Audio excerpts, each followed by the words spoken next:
Pasukan Hizbullah dari Lebanon telah menyerang markas besar militer Israel di Haifa pada Minggu 13 Oktober malam. Serangan itu mengakibatkan 4 tentara dari pasukan pertahanan Israel atau IDF tewas.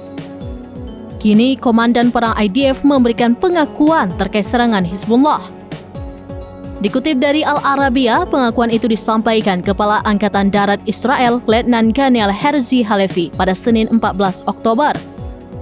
Ia mengatakan serangan pesawat nirawak Hizbullah menghantam pangkalan pelatihan militer.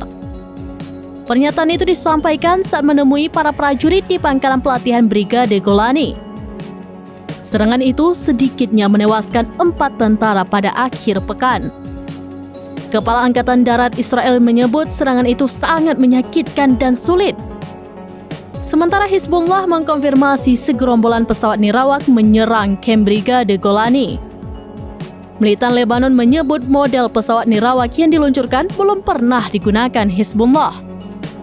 Serangan itu berhasil lantaran tidak terdeteksi radar pertahanan udara Israel.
Download Tribun X sekarang, menghadirkan lokal menjadi Indonesia.